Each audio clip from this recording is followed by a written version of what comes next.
On today's episode of 60 Minutes, we are in Irvine, Kentucky, and they are going to explain to you here at Irvine on how they are protecting our environment. And I'm Jiffy Jeffy. And I'm Lance Overby, and this is 60 Minutes. I'm Mike Wallace. I'm Morley Safer. I'm Harry Reasoner. I'm Ed Bradley. I'm Steve Croft. I'm Meredith Vieira. Those stories and Andy Rooney tonight on 60 Minutes. Jiffy Jeffy here again in Irvine, Kentucky. Well, today we are standing here in the PTIO lane to show some of the things that we look for and take care of on our trucks to be environmentally friendly with the communities and cities around us. Number one, each and every day when the trucks come into the PTIO lane, we check each and every hose, make sure everything is topped off and we have no leaking fluids, whether it be coolant, oil, or our hydraulic fluids. These are done daily as part of a preventative maintenance to keep from putting harmful things out into our communities. If you'll follow along with me, we'll go along with some of the steps that we go through daily to make sure we are safe and in compliance with all pollution things that we need to be in compliance with. Mr. Overby, would you please step in here, sir? Yes, sir. Now, as we go across the truck here, notice these are valves that operate the hoist, the boom, and the mast on this truck. Now, we can see here that there's no visible leaks or anything, and if there were, we would immediately send this to the shop for repair, and things would be up to snuff and ready to go first thing in the morning. Now, moving right on back. Oh, wait. We forgot one thing. Yes, Mr. Puckett, could you explain the DEF to me, please? On these newer model trucks, this is diesel exhaust fluid, which is topped off and maintained daily. This runs through the engine in the exhaust compartment, which burns off all the emollients and bad things that are put out into our environment. So this is one of the things that we really focus on daily to keep everything running smoothly with our trucks. Also, it keeps the trucks running nice and smooth and clean, and it's good for the environment.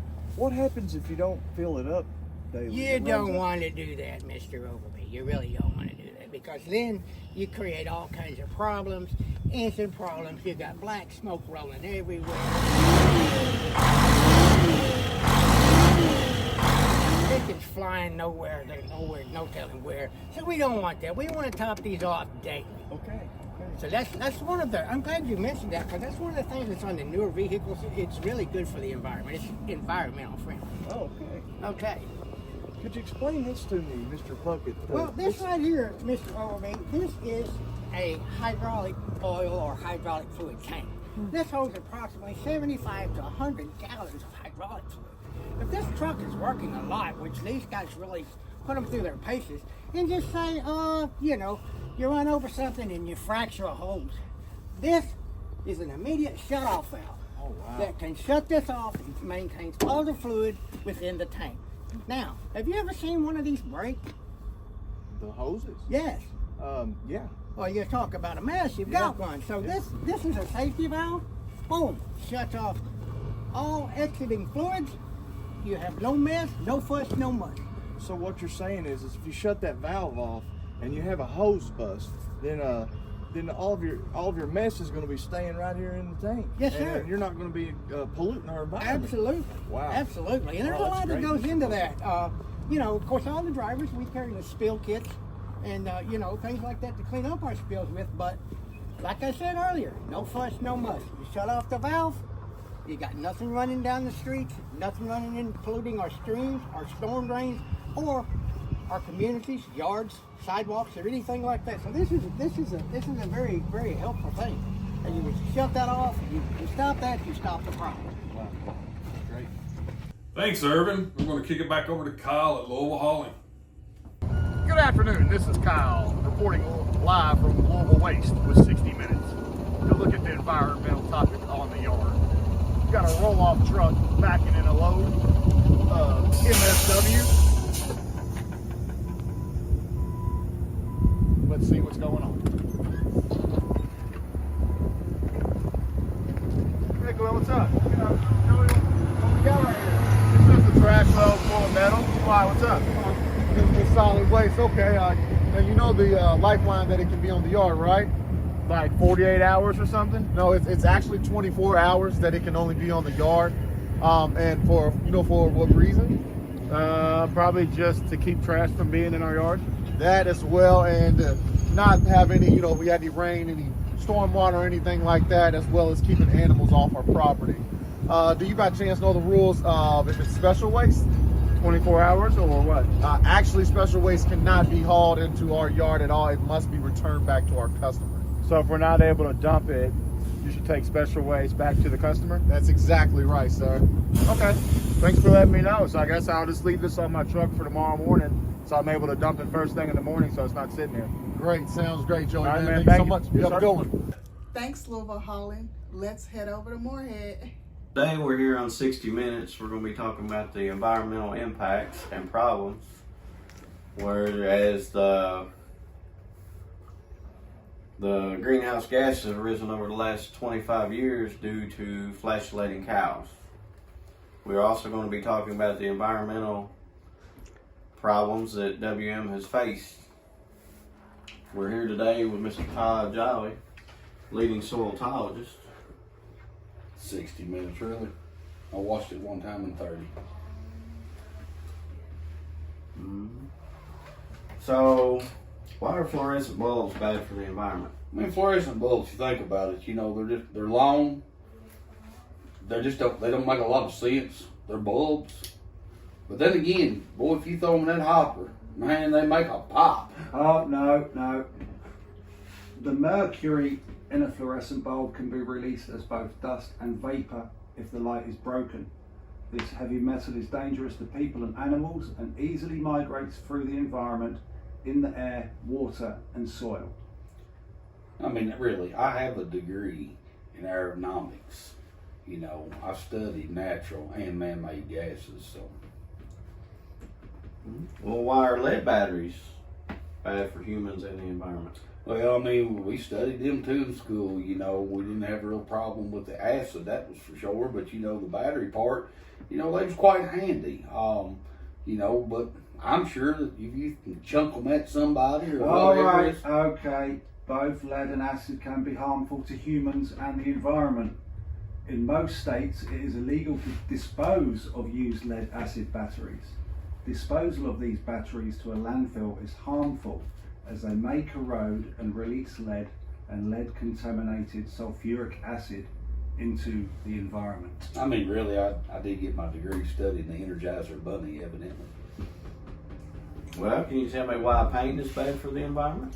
Well, I mean, if we're just going to go down this interview, if you're standing here watching paint dry, it's going to be bad for your environment, that's for sure. I mean, if you think about paint, walk into a room, it's an ugly color, it's going to put you in a bad mood. Of course, that's going to be bad for the environment. No.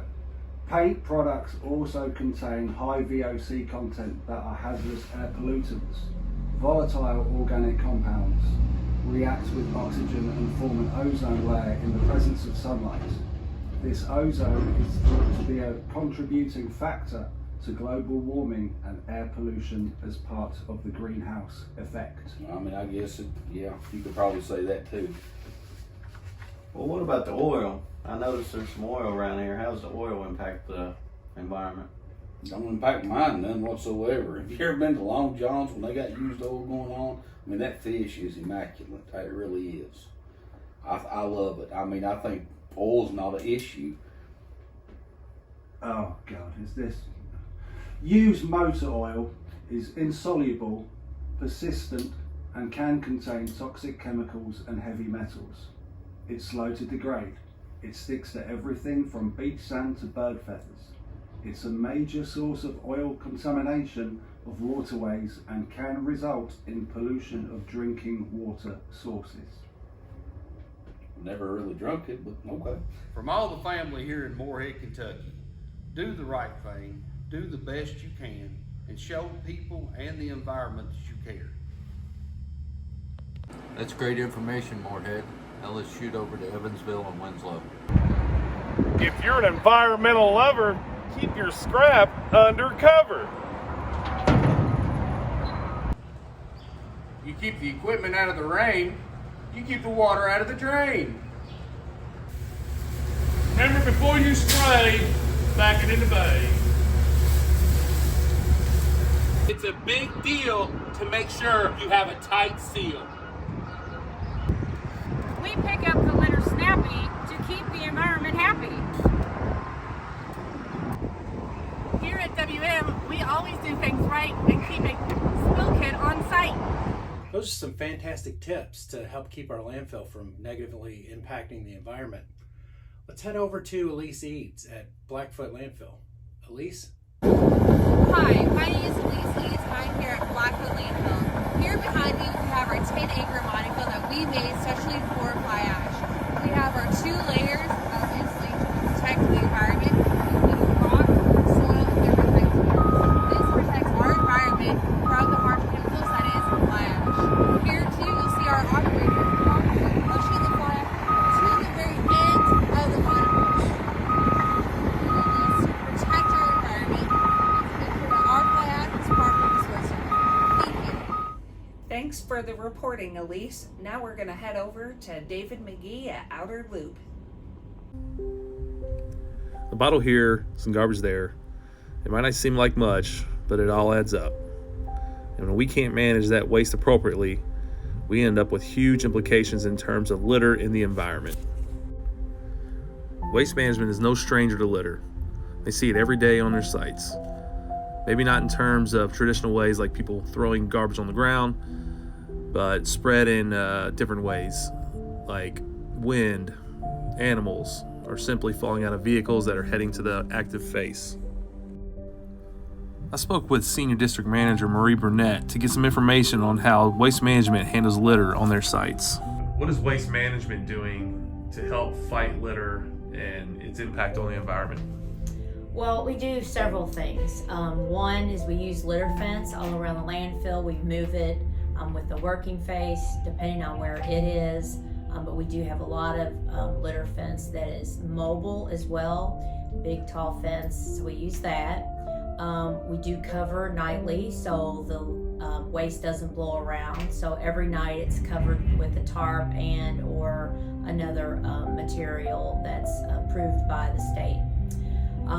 Something else that we do, what else? Oh, we have a litter picker here, a laborer that's his sole job is to pick litter. And then if we need more folks, we get in a team of folks, third party, but we have our own person that's here every day that picks up litter. And then sometimes we all have to pitch in if we have a wind or storm event, and everybody picks litter. Another thing we do to combat litter is to make sure that we're compacting the trash appropriately.